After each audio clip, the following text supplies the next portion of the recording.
Հայաստանի եզդիական համայնքի սիրելի ներկայացուցիչներ, այսօր ուզում եմ ձեզ շնորհավորել Սուրբ Նաբի, ինչպես դուք եք սիրում ասել, Խիդիր Նաբի տոնի կապակցությամբ եւ ցանկանում եմ, որպեսզի համերաշխության եւ սիրո խորհուրդը այս տոնի իրագործվի ձեր ընտանիքներում։ Կուզեի նաեւ հիշեցնել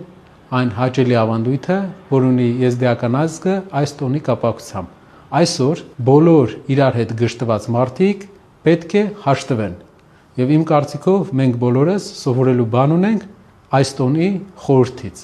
Նաև շատ հետաքրքիր զուգահեռ կա Սուրբ Նաբի եւ քրիստոնեական Սուրբ Սարգսի միջև։ Ինչպես գիտեք, այսօր եզդի ազգի չամոստացած ներկայացուցիչները երեկոյան ուտելու են աղի բլիթ ակնկալիքով, որ կտեսնեն իրենց ապագա ամուսիններին կամ կանանց։ Հայ ազգը առաքելական եկեղեցին 2 շաբաթ առաջ նշել է Սուրբ Սարգսի տոնը, որը ուներ նույն խորհուրդը։ Սա վկայում է մեր ժողովուրդների հազարամյա բարեկամության եւ հազարամյա ընդհանուր հայրենիքում ապրելու փաստի մասին։ Եվս մեկ անգամ շնորհավորում եմ եզդի ազգի մեր ներկայացուցիչներին եւ ցանկանում եմ, որ նրանք ապրեն ուժեղ